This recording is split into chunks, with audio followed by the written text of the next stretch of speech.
विद्या जानते हो?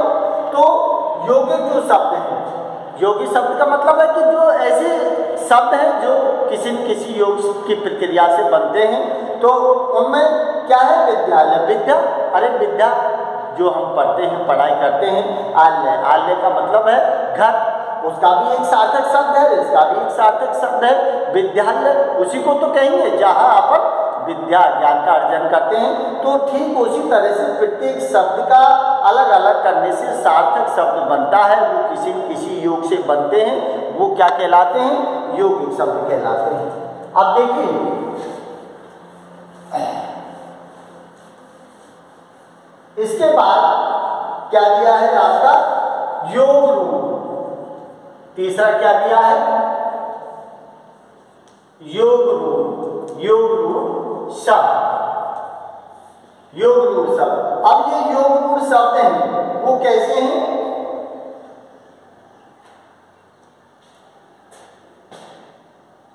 ये वो शब्द हैं जो किसी के योग से क्या होते हैं? बनते हैं, बनते हैं, लेकिन उनका अर्थ क्या होता है? उनका अर्थ रूढ़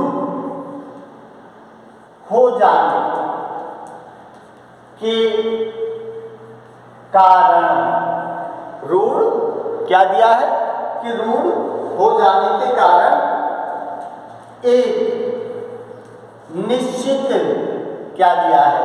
एक निश्चित अर्थ क्या दिया है? निकलता है, निकलता है। जैसे आपने क्या लिखा?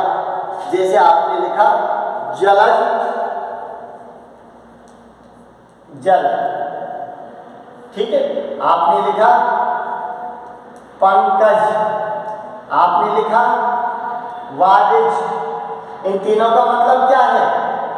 इन तीनों का मतलब क्या है? एक ही अर्थ निकलेगा, कमल। जलज, जल प्लस जय, जल में उत्पन्न होने वाला, क्योंकि जलज एक शब्द रूढ़ हो गया है जलज के लिए, और वो कौन सा शब्द है? कमल। वो कौन सा शब्द है? कमल। तो जलज जल में उत्पन्न होता है, वो उसके लिए रूढ़ हो गया बहुत पहले से। पंकज, पंख, पंख माने कीचड़, जय, जय पंख प्लस जय, इसका मतलब कीचड़ में जन्म लेने वाला, तो पंकज के लिए भी रूढ़ हो गया कि क्या कहते हैं? कमल। पंकज जहाँ नाम आया, जलज जहाँ नाम आया, वारिज, वारी प्लस जय, इसका मतलब पानी में उत्पन्न होने वाला। तो तीनों का ही एक ही रूढ़ शब्द है जो शुरू से अंत तक अब तक चला रहा है, जिसको हम क्या कहते हैं? कमल कहते हैं, ठीक है। इसके अलावा और भी जो शब्द हैं जिनमें क्या है कि आपने क्या दिया है? नीलकंठ, क्या दिया है? चतुर्भुज, नीलकंठ चतुर्भुज। ये भी एक निश्चित अर्थ की ओर इशारा करते हैं। तो इस तरह के जो शब्द हैं जो योग रूप शब्द की श्रेणी में आते हैं। तो देखिए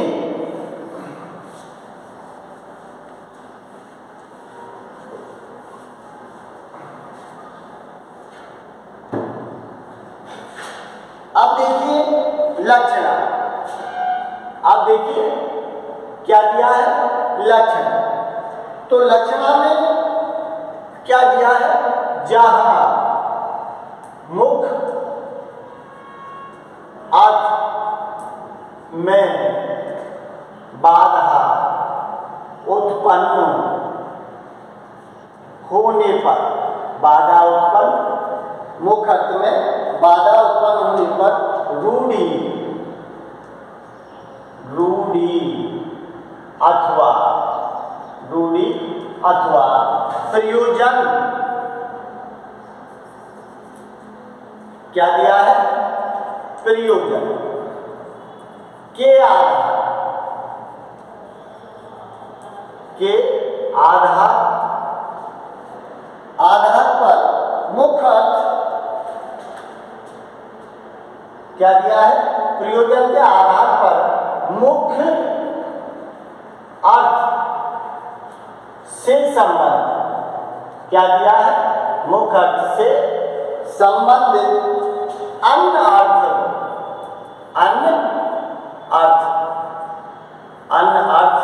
क्या होता है?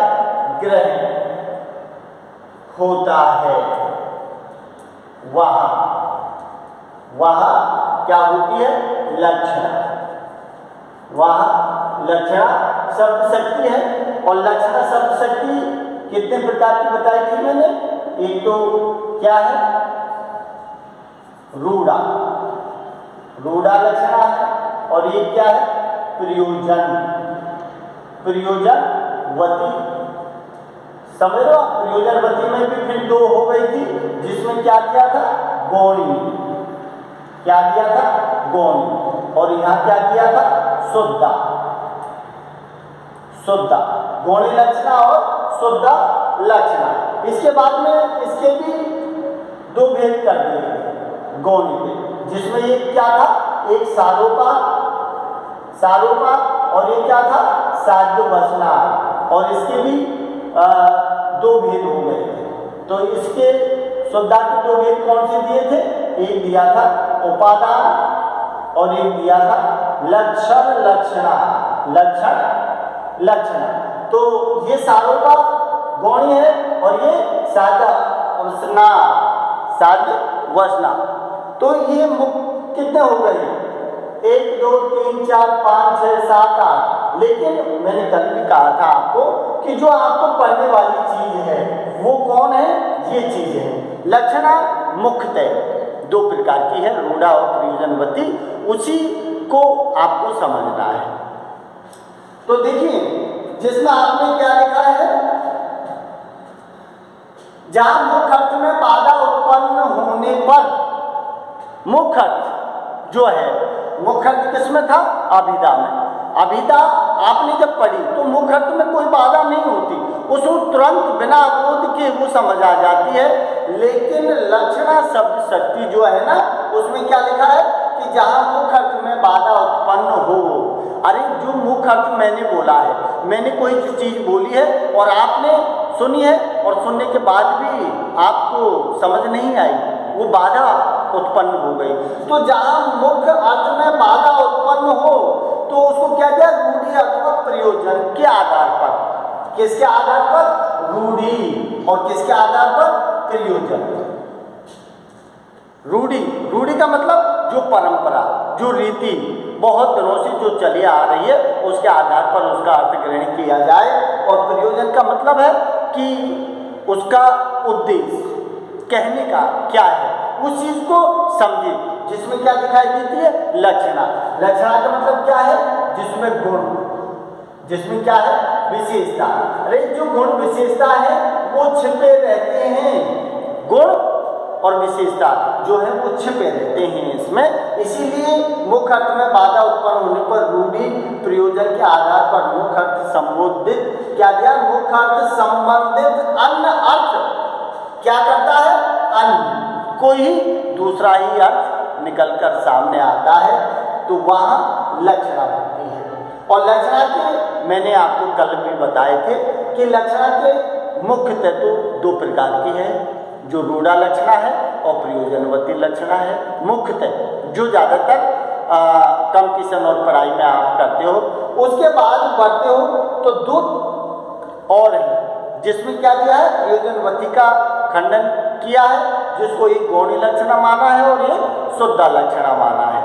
इससे आगे जब चलते हैं तो फिर गौणी के दो रूप किए हैं, जो सारूपा है, सारूपा गौणी लक्षणा है, और साध्य-अवचना क्या है? गौणी लक्षणा है। और शुद्धा में जाओगे तो उपादान लक्षणा है और उधर लक्षण लक्षणा है। लेकिन ये जो चार हैं इनको आप, क्योंकि कंपटीशन में जो चीजें हैं वो मुख्यतः रूढ़ा, प्रयोजन और गौणी और शुद्धा, ये सारे के सारे जो ये चारों दिए हैं ना, ये चारों के चारों इनमें इनमें समाई हुई है, इसलिए इनको ज़्यादा देखने की, पढ़ने की, समझने की जरूरत नहीं, बस आप उनको समझ लो, वहीं से सारी चीज आपको समझ आ जाएगी। तो देखिए अब इसके उदाहरण देखिए, अब इसके उदाहरण देखिए। तो जैसे लिखा है आपने कि क्या है,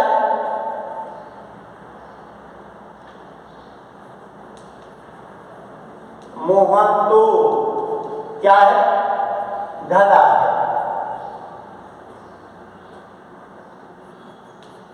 देखो बैल आ रहा है। अब देखो बैल आ रहा है। अब इसमें जो दिया है कि मोहन तो गधा है, बात क्या है, लक्षण, उसके गुण उसकी विशेषता की ओर इंगित करेगा। इसमें जहां मुख्य अर्थ में बाधा उपस्थित हो और एक अन्य अर्थ प्रकट होता है, मुख्य अर्थ में बाधा उपस्थित होने पर वह लक्षण शब्द शक्ति काम करती है। तो मोहन तो गधा है, आपने बोला, मैंने बोला, तो आपने सुना, तो आपके दिमाग में ये बात आएगी कि साहब मोहन गधा कैसे है? क्योंकि क्या है उसमें जो मुख्य अर्थ है, उस मुख्य अर्थ को छुपा रखा है और उसको उसकी गुण और विशेषता के साथ उसको जोड़ रखा है। तो यहाँ क्या है कि क्या लिखा है कि मोहन तो गधा है। अरे सीधी बात है कि भाई मोहन गधा नहीं है। अरे गधा होता तो गधा के दूसरे कान होते हैं, चार पांव होते हैं, तो फिर क्या बात होती, और गधे के पूंछ भी होती है। तो गधा, मोहन के तो कोई पूंछ नहीं है, चार हाथ वो भी नहीं है, पैर भी, तो आपके दिमाग में बात आएगी। लेकिन गधे को क्या बोलते हैं, बैसाख नंदन बोलते हैं। बैसाख नंदन, बैसाख नंदन क्यों बोलते हैं? क्योंकि हमेशा इसकी जो उपमा दी जाती है वो किसके लिए दी जाती है, गधे। गधे का मतलब किसकी ज्यादातर प्रयोग किया जाता है, मूर्ख। मूर्ख की उपाधि देने के लिए बैसाख नंदन गधे से तुलना की जाती है। तो मोहन तो गधा नहीं है, मोहन आदमी है, लेकिन उसके लक्षण, उसकी गुण विशेषता क्या है, गधे जैसे हैं, इसलिए उसको क्या माना है, मूर्ख। उसकी जो मुख्य अर्थ है वो क्या है, अरे मोहन नहीं है, मोहन तो आदमी है, लेकिन मोहन में गधा जैसे लक्षण है। ठीक है। अब जैसे आपने लिखा कि देखो बैल आ रहा है, देखो क्या है, बैल आ रहा है। ठीक है, आपने लिखा और मैंने बोला और आपने समझा कि देखो बैल आ रहा है। ठीक है, बैल आ रहा है। अगर आपने इसको सीधा मुख्य अर्थ को समझ लिया कि देखो बैल आ रहा है, मैंने बोला, आपने सुना, आपने देखा कि वास्तव में बैल आ रहा है।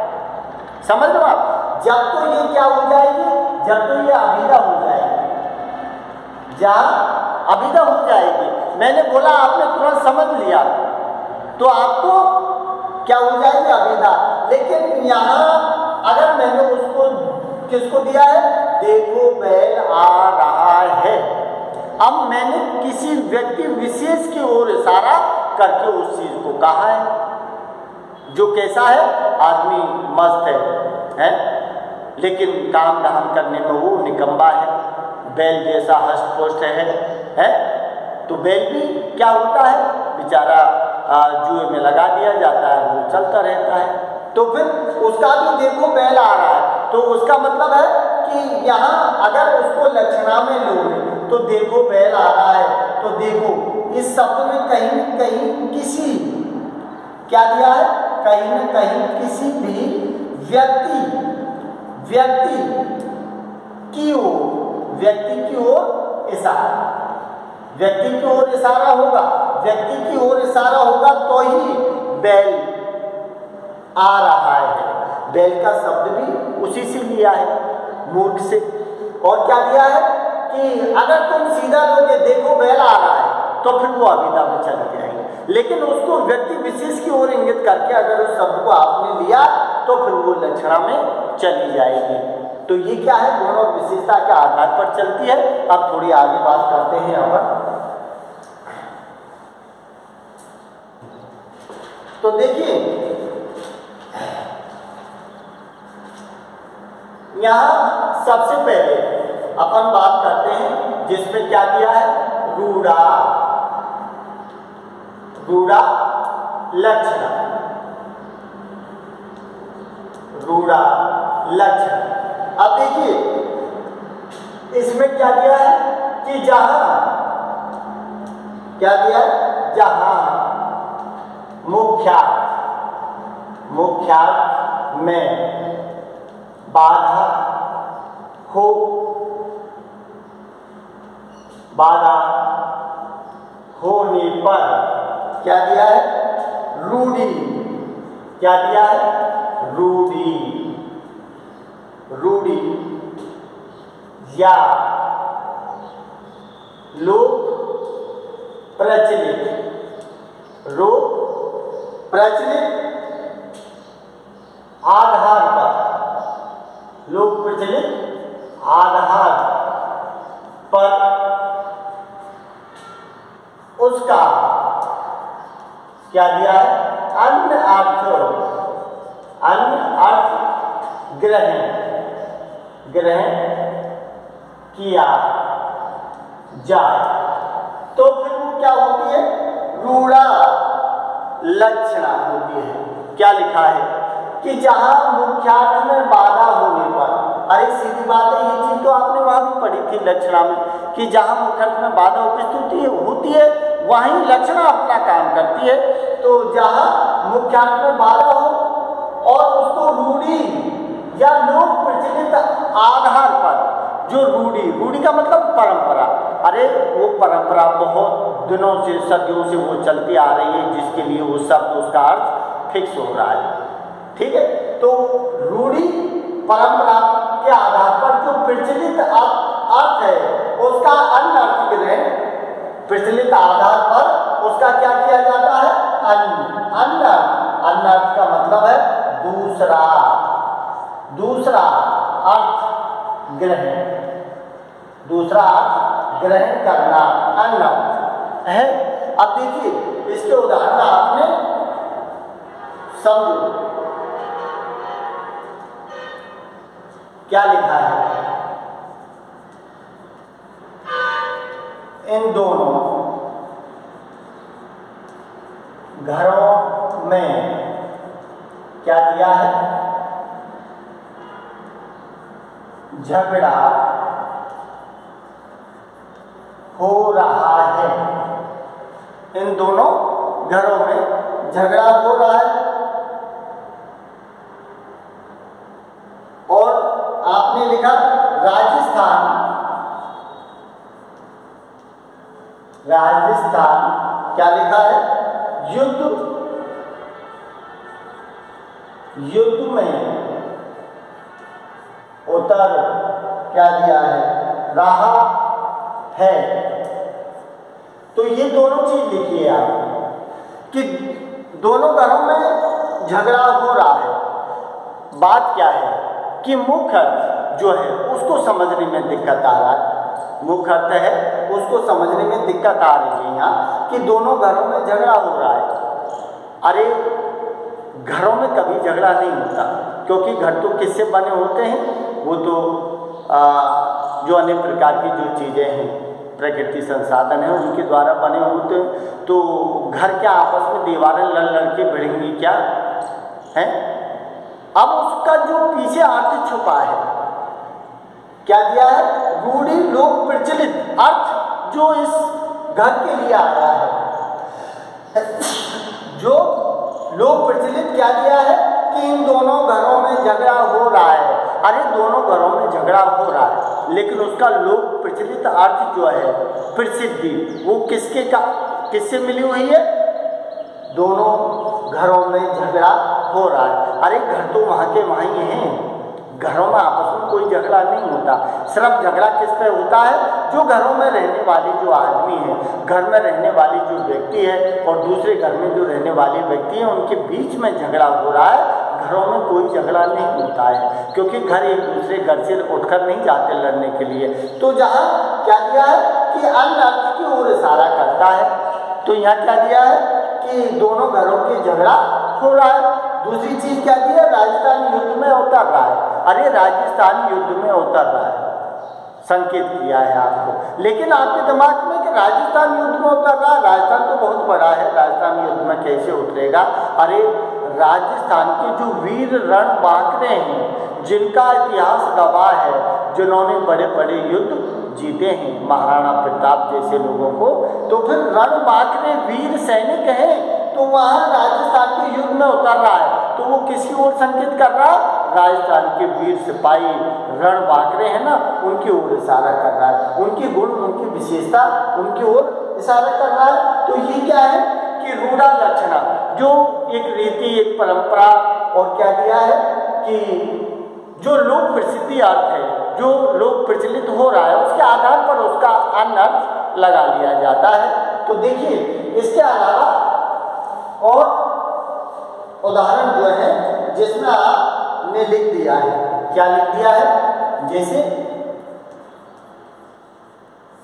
पंजाब के शेर, पंजाबे शेर, पंजाबी शेर।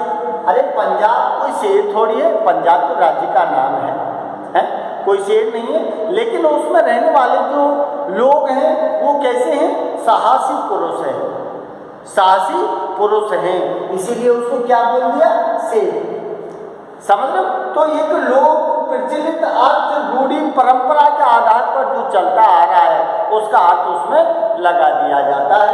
जैसे आपने लिखा है, जिसमें आपने लिख दिया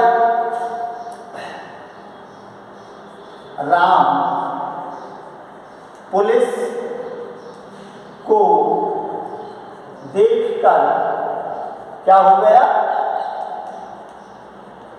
चौकन्ना हो गया। ठीक है, क्या दिया है, मोहन क्या दिया है, पुलिस को देखकर क्या दिया है, 9-2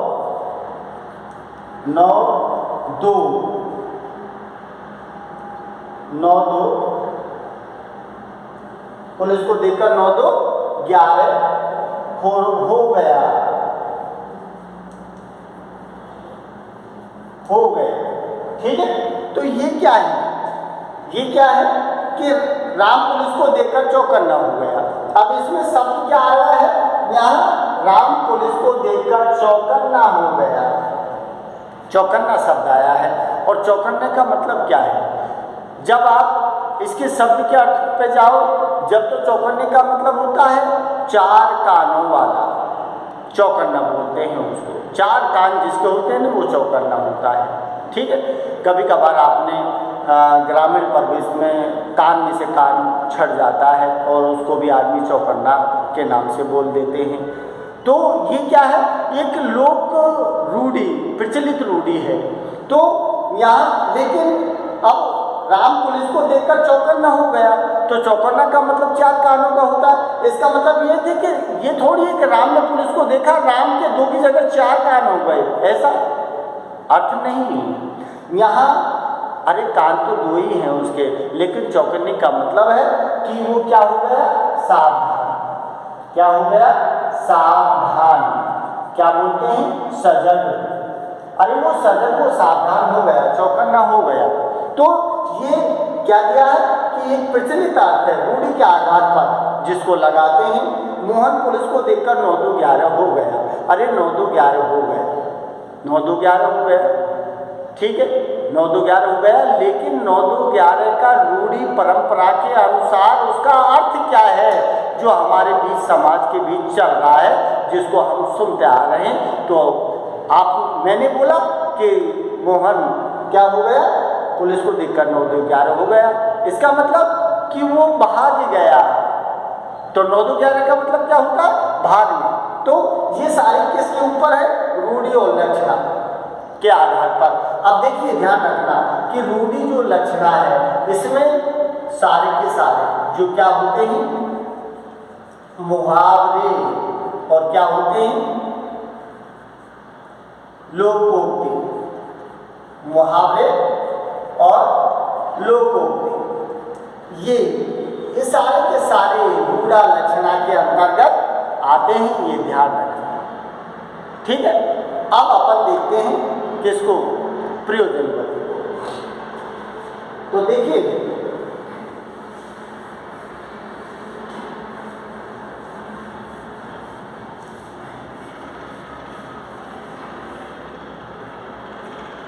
अब देखिए प्रयोजनवती।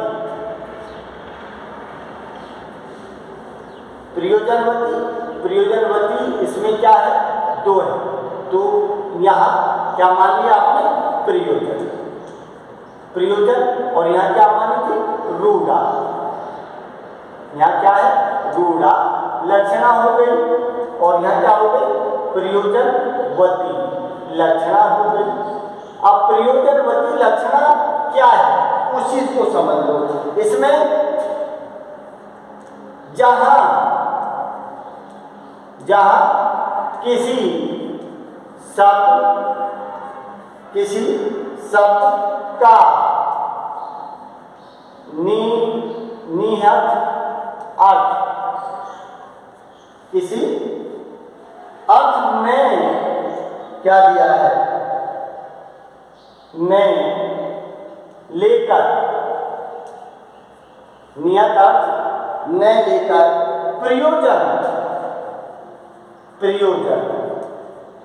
प्रयोजन का मतलब